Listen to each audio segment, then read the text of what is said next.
A long, long time ago, in a galaxy far, far away, a trivia show began. Actually, come to think of it, it was just over 6 years ago, and it was in El Segundo. But your host was Swagman!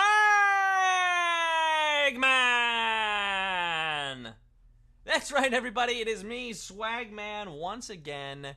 So excited to be with you here for the sci-fi game. Oh my goodness. If you've been with us for a long time, you might remember back in the day when we had a Star Wars game and there was a stormtrooper who made an appearance. I loved that game so much. I love sci-fi. It's one of my favorite genres, and if you're a fan, you should have some fun today. I've already seen a lot of people talking in the comments about their love of sci-fi, talking about Star Trek, Star Wars, 6-3SG, and Lady Lena. Nanu to you too. I love me some Mork and Mindy. Some sci-fi comedy? Yes, please. I saw someone else shout out the Orville. There's so much great sci-fi out there, and some of it is like, it's still on Earth, right? I mean, E.T., that's sci-fi because of the extraterrestrial named E.T. I'm just glad that you are all excited here. Babylon 5, Roswell, yeah. I once did a musical. It was a new musical. It was called It Happened in Roswell. It was all about, like, you know, exactly what you think it was about. And I found the alien. That's right. It was my best friend. So there you go.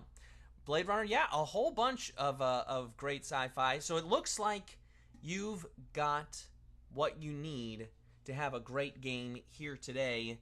So let's travel to the farthest reaches of imagination in this special science fiction edition of Daily Trivia Live, the mobile game show where you win money from the comfort of your phone.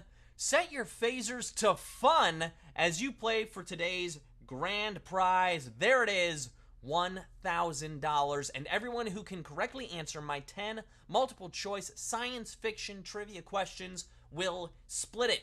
In this game, you'll earn 1 bonus SB for every question you get right after question number 1, even if you've already been eliminated. If you win the game, they're automatically added to your prize. I call that one of the perks. Otherwise, you'll have to claim them at the end of the game to keep them. That's right. If you don't win the game, you must click claim. The first time you get a question wrong, as long as it's before question number 10, you can rejoin to get another shot at the grand prize, either using SB or with a free rejoin. Click the plus sign in the top left-hand corner of the main menu anytime a game's not happening and get free rejoins by watching videos. It's that easy. And if you want more information about free rejoins, I don't know, maybe stick around. Maybe stick around and I'll have that for you. Each game we give away 5 100 SB prizes to 5 players who win and claim at least 1 SB in the game. Here for you now are Wednesday's winners. There they are. Congratulations. Everyone else, keep playing and claiming because next time the winner could be you. All right, the comments are going to outer space. So let's get this game started. We've got 14,600 plus. We're climbing to 15,000 people for our science fiction game. I think we're ready to go. Here it is. Question number 1. On Star Trek, Mr. Spock is half human and half what? Klingon, Vulcan, or Gorn? On Star Trek, Mr. Spock is half human and half what? Star Trek, classic sci-fi. His human emotions do surface from time to time, even though he suppresses them well. A direct result of his being raised on his father's home planet of Vulcan. Vulcan is the answer. Almost 13,000 of you getting that one right. That's 88% of you.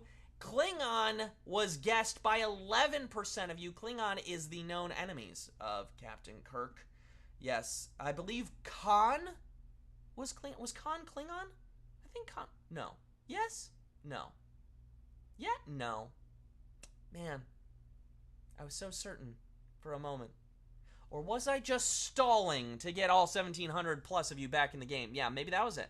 Let's keep it moving into Q2 now. It's worth a bonus SB, as is every question you get right from here on out. Yeah, we're cool like that.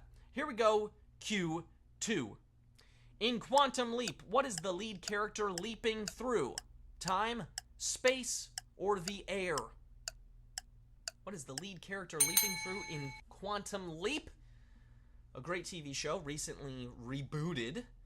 Doctors Ben Song and Sam Beckett each stepped into the Quantum Leap accelerator and vanished. Now they're trapped, traveling through time, setting right what had once gone wrong and hoping each time that their next leap will leap them home. That's right, time is the answer. 93% of you getting that one right and moving on.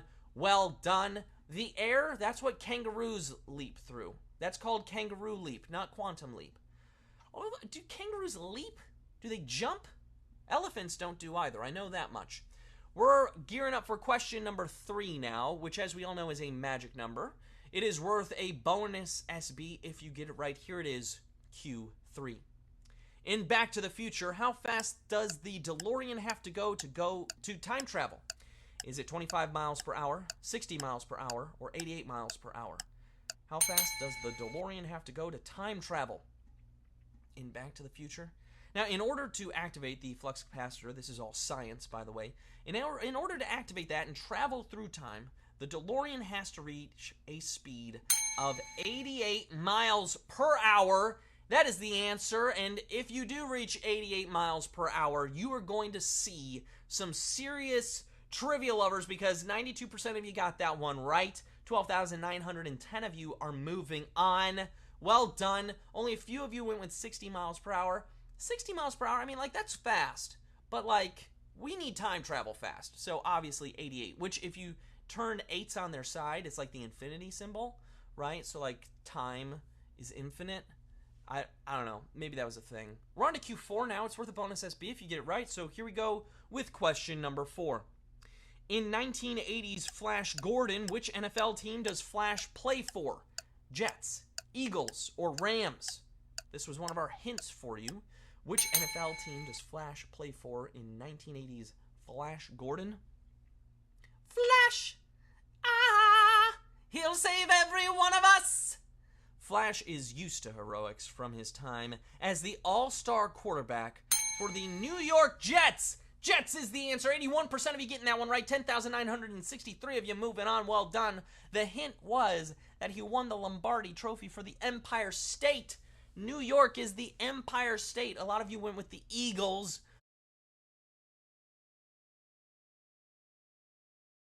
But it was the Jets. And we got about 2,000 of you back in the game. I love to see that. Are we ready to gear up for Q5? We're the bonus SB. Almost halfway through the quiz. Here we go. Q5. The director of Arrival also directed what other sci-fi epic? Snowpiercer, Dune, or Rogue One, A Star Wars Story? What other epic did the director of Arrival direct? Denis Villeneuve has built a career out of exploring classic sci-fi properties. After The Arrival, he made Blade Runner 2049.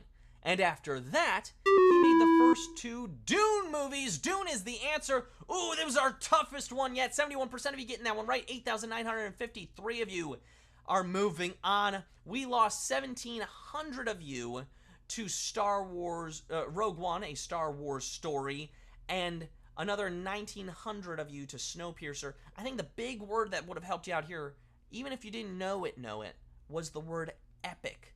Dune, being a longer movie, would be considered an epic, but Snowpiercer and Rogue One, those are slightly shorter movies. I don't think these fall in the epic category. We're halfway through the quiz, though, and you're still doing really well. A lot of you rejoined on that one, so we've got 11,000 plus people still vying for a piece of our grand prize as we go on to Q6 worth of bonus SB. Here it is. In the original Planet of the Apes, what does the planet turn out to be? Earth, Mars, or Saturn? In the original Planet of the Apes, what does the planet turn out to be?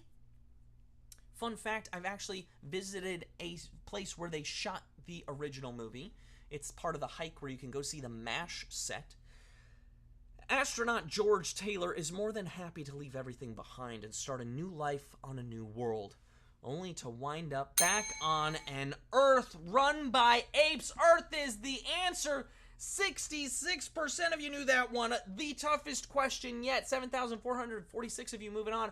Most of you thought it was Mars, maybe because of the red sandy planet that you're seeing there. No, that's Earth. It's just gone to heck in a handbasket, folks. At the very end, spoiler alert, if you haven't seen this like 40 or 50 or 60-year-old movie, at the end, they're on a beach and they find the Statue of Liberty. That's right. It was Earth all along. We're on to Q7 now. It's worth a bonus SB if you get it right now that we have all of you who rejoined. Here we go. Q7. Which Star Wars character was speaking the Kenyan dialect of Kikuyu? Ninem, Bosk, or Greedo? Which Star Wars character was speaking the Kenyan dialect of Kikuyu? A lot of the aliens in Star Wars are speaking existing languages and dialects that we just don't recognize. Lando's Return of the Jedi co-pilot Ninem was speaking Kikuyu. Ninem is the answer. Whoa! This was the toughest one yet! 26% of you got that one right. 2,521 of you, which means we lost 74% of you. Oh, what has it done to me? It hurts. It hurts. Get back in here, folks. I see 2,700 people back in. That was a tough one for sure, but you can shake it off. Shake it off. Just as Taylor Swift would tell you to do. I don't know if that has to do with sci-fi, but it is a reference of some sort. As we move on to question number 8, worth a bonus SB. Here we go, Q8. Who plays Corbin Dallas in The Fifth Element? Is it Mila Jovovich, Chris Tucker, or Bruce Willis? Who plays Corbin Dallas? This was another one of our clues for you, another hint that I dropped earlier today. A former Special Forces soldier in the Federated Army, Corbin now works as a cab driver. Both of them are roles that fit Bruce Willis pretty well. Bruce Willis is the answer. 93% of you getting that one right. Well done. You knew that one.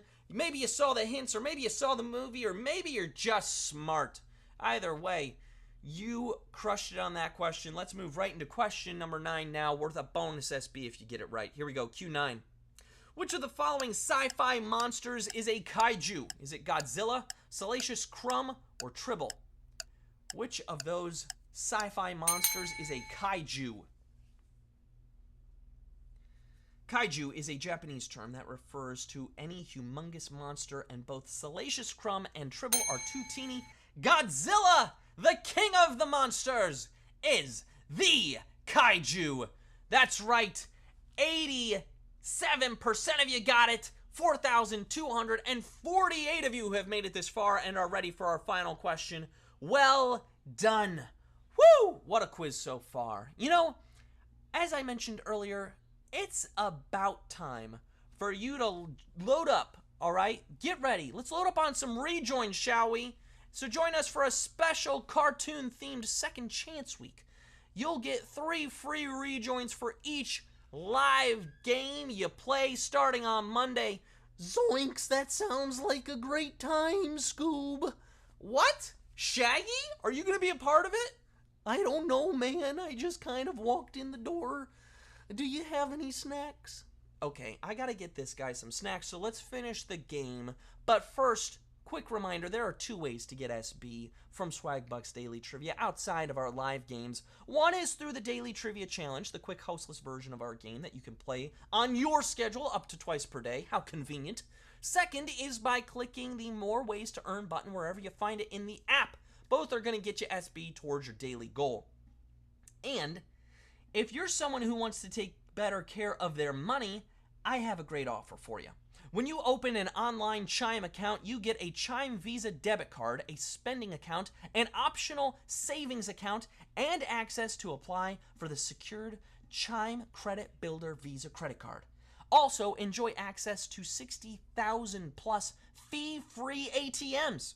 Sign up with Chime before the end of the month and get 2,000 SB.